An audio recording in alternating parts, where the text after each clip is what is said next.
서울광역방송센터입니다. 윤석열 대통령이 태풍 카눈이 한반도로 북상함에 따라 2023 새만금 잼버리 정부 비상대책반을 가동하라고 지시했습니다. 비상대책반은 한덕수 국무총리를 반장으로 예산을 총괄하는 기획재정부와 행정안전부 등 11개 부처 장관에 서울시장과 전북지사, 경찰청장, 소방청장 등이 포함됐습니다. 여의도 초대석 현안 이슈에 대한 정부 여당 입장 김병민 국민의힘 최고위원과 함께 들어보겠습니다. 최고위원님 어서 오십시오. 예, 안녕하세요. 반갑습니다. 무지하게 폭염이 쏟아지더니 이제 또 태풍이 올라온다고 하네요. 날씨를 종잡을 수가 없습니다. 윤석열 대통령이 한덕수 총리에게 컨틴전시 플랜 비상계획을 차질 없이 실행하라 이렇게 지시를 했다고 하는데 컨틴전시 플랜 이게 뭐 어떤 건가요? 지난주에 워낙이나 이 폭염이 심한 상태 속에서 이 새만금 지역의 잼버리가 그대로 진행될 수 있겠는가 하고 하는 위기 상황이 지난주 금요일, 토요일을 기점으로 굉장히 크게 뉴스가 된 적이 있습니다. 그 당시도 정부는 모든 대안들을 바탕으로 고민을 하지 않았겠습니까? 여기에 지금 태풍이 온 상황에서 더 이상 잼버리가 어렵게 됐기 때문에 여기에 있는 새만금 지역의 청소년 대원들을 다 서울로 옮길 수 있는 한 치의 차질도 없이 준비 이행하라고 윤석열 대통령의 지시가 있었던 것으로 보입니다. 오늘 국민의힘도 원래 예정에 없던 긴급 최고위원 확대 당직자 회의를 열었죠. 뭐 어떤 말들이 나왔나요? 지금 태풍에 대한 북상 때문에 지난번 수해로 복구가 다 완전히 되지 않았던 주민들의 걱정과 우려가 더 커지고 있습니다. 이번 태풍의 경로가 예상되는 대로 오게 된다면 대한민국에 많은 피해가 있을 수밖에 없기 때문에 당력을 총집중해서 이번 태풍 북상으로 인한 미리 사전에 재난에 대비하고 예방할 수 있는 대비책들을 세우고 또 여기에 대한 주민들의 안전을 최우선으로 가기 위한 여러 가지 방안들을 논의하는 긴급 확대 당직자 회의를 가졌습니다. 잼버리 이거는 여야가 뭐 네가 잘못했네 내가 잘못했네 책임 공방을 벌이고 있는데 최고위원 회의에서 민주당이 자학 정치 민낯을 보여줬다 이렇게 비판을 했는데 이거는 뭐 어떤 뜻인가요? 민주당 대변인의 논평을 통해서 이 새만금의 잼버리를 악몽이다. 엉망진창이다 이렇게 규정을 짓더라고요. 잼버리 대회는 계속 이어지고 있는 상황이었고 하루가 다르게 문제점들을 개선하면서 전 세계 청소년들에게 새로운 꿈과 희망을 줄 수 있는 대한민국이 차분하게 준비하는 세계 청소년들의 축제로 만들어가고 있었습니다. 하지만 야당이 중간에 이런 논평들을 쏟아내고 정부에 대한 책임론을 규정짓기 위해서 지금 진행되고 있는 새만금 잼버리를 이 악평, 혹평들을 쏟아내게 된다면 우리 대한민국 스스로가 얼굴에 침을 뱉게 되는 자학 정치에 다름없다 이렇게 볼 수밖에 없는 것 아닙니까? 최재성 전 정무수석 문재인 정부에서 정무수석 지냈는데 이런 말을 했던데 평창 올림픽을 예로 들어서 뭐 개막식 때 엄청난 강추위가 올 수도 있다 등등 해갖고 모든 시나리오에 대비해서 청와대가 컨트롤 타워가 돼서 다 준비를 했다. 그런 차원에서 이번에도 용산이 준비를 했어야 되는데 그러지 못했다. 그래서 궁극적으로는 용산 책임이다 이렇게 얘기를 하던데 그건 어떻게 보시나요? 바로 직전까지 지난 정부의 중요한 직책에 몸을 담았던 인사로서 참 양심 없는 말이다라는 말씀을 드리지 않을 수 없습니다. 양심이 없나요? 왜냐하면 지금 이 현재 태풍의 북상으로 인한 대원들의 안전을 걱정하고 어떻게 마무리를 잘 지을 것인가에 대한 모두의 노력이 있을 때 또다시 정권에 대한 탓을 끌고 나왔거든요. 박근혜 정부부터 시작해서 문재인 정부를 거쳤고 현재 윤석열 정부에 와 있는데 여기에 함께 몸을 담았던 청와대의 고위관직에 있었던 인사가 지금 잼버리 한복판에 또다시 정권 탓을 하고 본인들은 잘했다라는 식의 자화자찬의 얘기를 하고 있을 땐가 뭐라도 내가 스스로 이 잼버리 대회를 잘 마무리 짓기 위해서 해야 될 역할들을 찾기에도 굉장히 빠듯한 시기에 또다시 정쟁의 수렁으로 빠뜨리게 되는 그런 발언들 정말 양심 없는 일이다라는 말씀드립니다. 근데 말씀 듣다 보니까 이런 궁금함이 생겼는데 뭐 컨틴전시 플랜도 그렇고 오세훈 서울시장도 뭐 대비를 하는 것도 그렇고 아니 이렇게 며칠 사이에 뭐 뚝딱뚝딱이라는 표현은 그렇지만 이렇게 뭐 다 대응을 하고 대비를 할 수 있는 게 어쨌든 정권을 잡은 지가 1년 몇 개월이 됐는데 그럼 그 사이에는 잼버리에 관련해서는 뭘 한 거냐 이렇게 궁금함이 들 수도 있을 것 같은데요. 잼버리에 대한 책임론에 대해서는 아마 잼버리 대회가 다 끝나고 난 다음에 많은 이야기들이 나오기 시작할 거라고 봅니다. 그리고 지난 한 6년여 시간 동안 이를 준비하기 위해서 수천억의 예산들이 들어갔던 것 아니겠습니까? 앞서 말씀드렸던 것처럼 수년의 기간 동안 그 기반 시설들을 닦아오기 위한 노력에는 미흡함은 없었는지 새만금이라고 하는 갯벌 간척지에서 이렇게 폭염들이 예상될 수밖에 없는데 과연 이 지역에 대한 유치는 적절했는지 많은 논의들이 있을 수밖에 없을 건데요. 적어도 지금 시점에서 이러한 논방들이 진행되다 보면 정작 중요한 마지막 순간까지 우리가 쏟아야 되는 노력들이 엉뚱한 방향으로 갈 수 있기 때문에 그 부분에 대한 얘기는 아마 한 주 정도 더 지나고 나서 차분하게 진행될 거라고 생각합니다. 이낙연 전 대표는 본인 페이스북에 뭐 오늘 이런 말을 남겼던데 이번만은 전 정권 탓을 하지 못할 거라고 짐작을 했는데 절망적일 만큼 한심하다. 뭐 이렇게 완전 직격탄을 날렸는데 그거는 어떻게 보시나요? 그러면? 계속 말씀드린 연장성산이 있는데요. 조계종 같은 이 종교 쪽에서는 종교계에서는 우리가 가지고 있는 사찰의 시설들을 개방하면서 청소년들이 함께 한국의 좋은 문화를 가져갈 수 있도록 어느 누가 이야기를 한 것이 아니지만 스스로 앞장서 나섭니다. 기업 같은 경우에서도 이 새만금 잼버리에서의 어려움들이 있다고 예측되니까 전부 두 팔 걷어붙이고 나서면서 무엇 할 것인가 고민하죠. 근데 반면 일부 정치권에서는 잼버리가 이미 앞서 설명드렸던 엉망진창 여기에 대해서 악몽이라고 하는 단어들을 아예 규정 지어놓고 이 잼버리가 꼭 완전히 파행으로 치닫기를 바라는 것 같은 메시지를 쏟아내고 있거든요.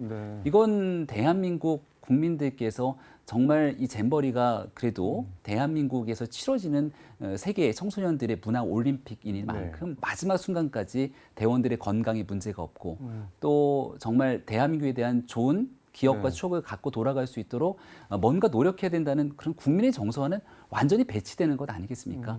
제발 남은 기간 동안 대한민국의 책임 있는 공직자로 일하고 있는 정치인 또 대한민국의 주요 직책을 몸에 담아왔던 분들이라면 여기에 대해서 본인들이 해야 되는 역할이 무엇인지는 저는 답이 나와 있다고 생각합니다. 이거는 뭐 누구 탓을 하자는 건 아니고 어쨌든 책임 공방을 벌이고 있으니까 이거 하나만 더 여쭤볼게요. 이렇게 얘기를 하는 사람도 있는데 전두환 정권 때 88 올림픽을 유치를 했는데 개최는 노태우 정부에서 했다. 근데 준비 부족으로 만약에 올림픽이 엉망이 됐으면 그거는 전두환 책임이냐 노태우 책임이냐 그 누구 책임인가요? 뭐 비슷한 건가요? 아니면 전혀 다른 사안인 건가요? 이거는? 이번 새만금 잼버리 같은 경우는 이 조직위라고 하는 조직이 있지 않습니까? 이 조직위에는 공동조직위원장이 있고요. 애당초 여성가족부 장관이 주된 조직위원장이고 여기에 문체부 장관 또 행안부 장관이 함께 공동조직위원장에 들어가 있습니다.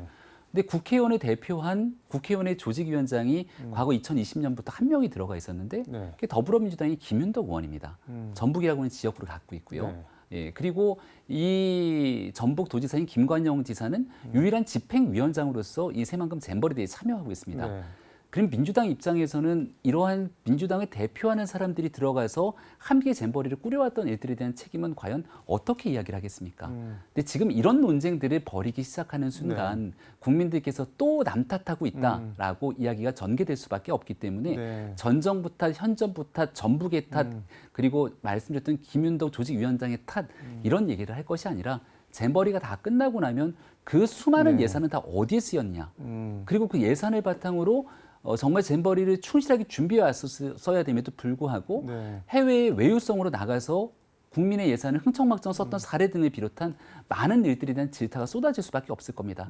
거기에 대한 책임 여부에 대해서도 객관적이고 면밀하게 진행이 될 것이니만큼 지금은 남은 마지막 K-팝 콘서트를 비롯해서 어떻게 이 잼버리가 잘 마무리될 것인지에 대해서 좀 함께 협력하고 지혜를 모았으면 좋겠습니다. 이게 그러니까 무자르듯 네 책임이다 내 책임이다 딱 일도양단 될 수 있는 것도 아니고 지금 그런 공방을 벌일 때도 아니다 그런 말씀이신 거네요. 특히 그러니까. 이번 새만금 잼버리 같은 경우에는 조직에 대한 문제부터 지난날 선정의 과정, 준비의 과정까지 많은 일들이 중앙정부와 지방정부가 함께 얽혀져 왔기 때문에 여기에 대한 실질적인 문제 지적들에 대해서는 충분히 국민들께 소상히 안내드리고 또 거기에 대한 분명한 문제 제기를 하는 시기가 곧 있을 거라고 생각합니다.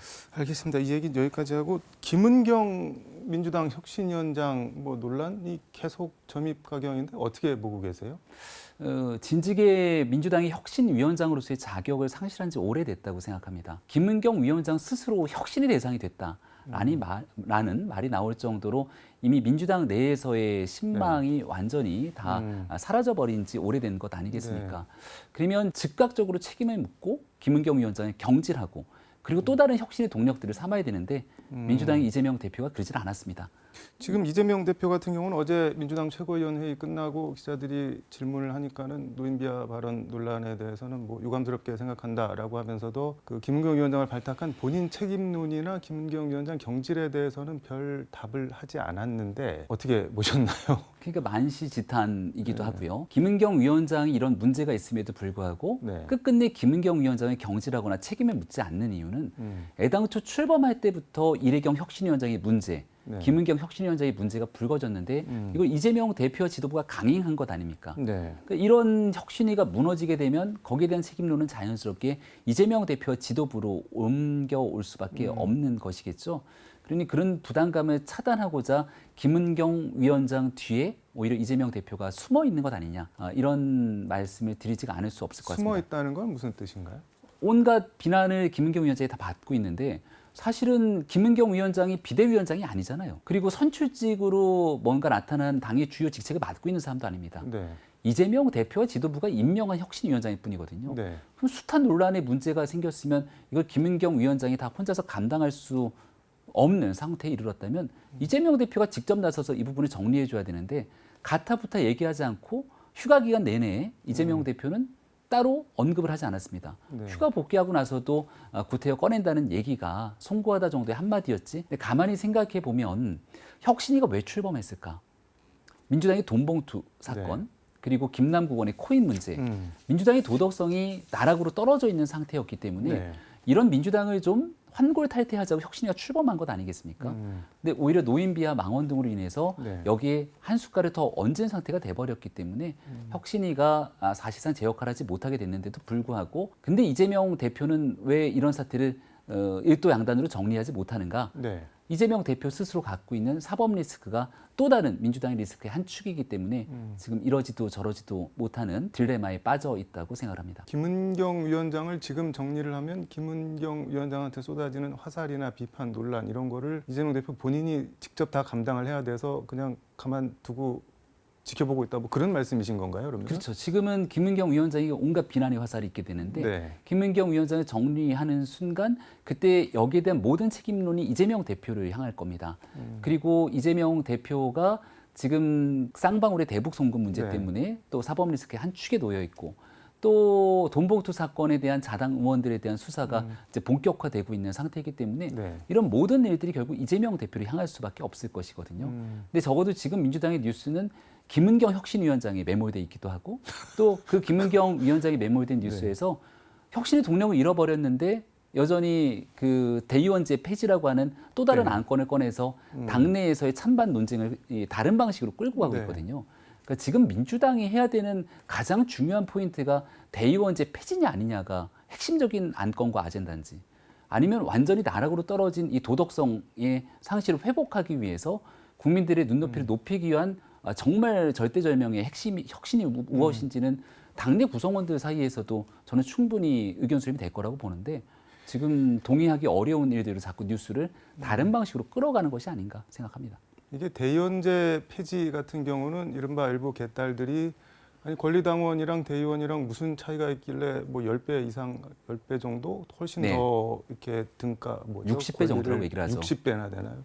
그렇게 저 권리를 더 주냐 대의원에 그래서 폐지하자 이렇게 주장을 쭉 해왔던 건데 그래서 일부 비명계에서는 혁신한다고 와서 돌고 돌아서 결국 개딸 요구 수용이냐 뭐 이렇게 반발하는 목소리도 있는 것 같고 근데 이게 전부 다 일종의 이슈로 덮는 그런 걸로 지금 보고 계시는 건가요 그러면? 저는 국민의힘의 이제 네. 전당대회 룰을 보게 되면 국민의힘은 1인 1표의 등가성을 가지고 네. 전당원이 투표를 해서 이제 당대표 최고위원을 뽑게 됩니다. 그러니까 대의원이라는 제도가 존재하고 있지만 표의 등가성에서의 차이는 없거든요. 네. 그런 측면에서 민주당의 대의원 제도가 다소 좀 그 민주주의의 이 선진화된 방향에서는 좀 바뀌어야 되는 변화의 방향이다. 이런 얘기들이 많을 겁니다. 네. 근데 그렇게 변화하게 됐을 경우에 정치적 유불리를 따지게 되면 아무래도 이재명 대표 쪽에 더 유리하기 때문에 이른바 개딸이라 불리는 적극적인 지지층들이 이걸 밀어세우는 것 아니냐라고 하는 논쟁들이 있는 거거든요.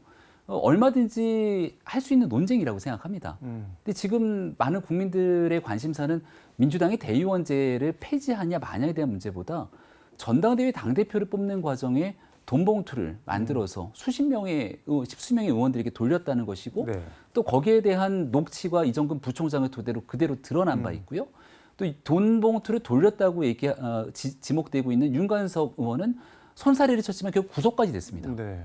그럼 이런 심각한 도덕적인 문제를 어떻게 해결할 것인가가 대의원제 폐지보다 훨씬 더 중요한 일 아니겠습니까? 그러니까 결국 대의원제 폐지냐 아니냐를 가지고 가게 되는 혁신에서 다소 떨어져 있는 주장 때문에 본질에 관련된 민주당의 문제는 계속 뒤로 퇴행하고 있다고 생각하고 골문 부분이 있으면 반드시 도려내면서 새살이 돋도록 만들어줘야 되는데 여전히 그걸 계속 덮고 방치하고 있기 때문에 민주당의 상황이 점점 악화일로의 길을 걷고 있다고 생각합니다. 국민의힘 얘기 시간이 거의 다 됐긴 한데 짧게 해보겠습니다. 총선 8개월 정도 남았는데 국민의힘 수도권 위기론 뭐 이런 게 조금씩 소리가 계속 나오는데 뭐 실체가 있는 건가요? 아니면 그냥 하는 말인가요? 호사가들이? 민주당에서 수도권 위기론을 얘기하던데요.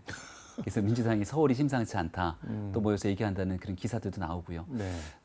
수도권에 이런 이야기들이 오가는 것은 마지막 순간까지 언제든지 그 마음들이 바뀔 수 있는 중도층의 민심이 집약돼 있는 곳이 수도권이기 때문에 네. 여전히 어떤 방식으로 민심이 흘러가는지를 알기가 어렵다는 반증인 것 같습니다.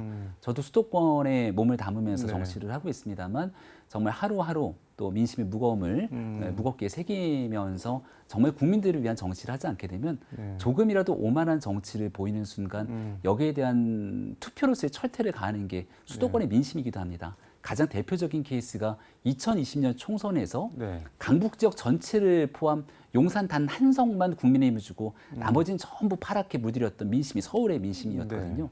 근데 그게 불과 딱 1년 뒤 2021년 4.7 보궐선거를 통해서 네. 25개 자치구 전체를 다 국민의힘이 이겨서 오세훈 시장을 만들었던 게 서울시의 민심이기도 합니다. 아직 한 이제 수개월 정도의 시간이 총선까지 네. 남아 있는데 정말 국민들의 뜻을 무겁게 받아들이고 국민들을 위한 정치를 해나가겠다는 노력으로 앞으로 저희 국민의힘이든 또 민주당이든 무겁게 새기면서 나아가야 되는 그런 숙제와 과업을 안고 있다고 생각합니다.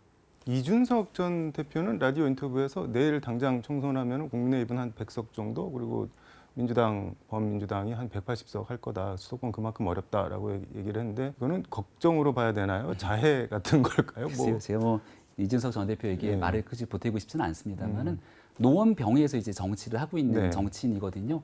이 전 대표의 말에 따르면 본인은 낙선된다는 얘기입니다.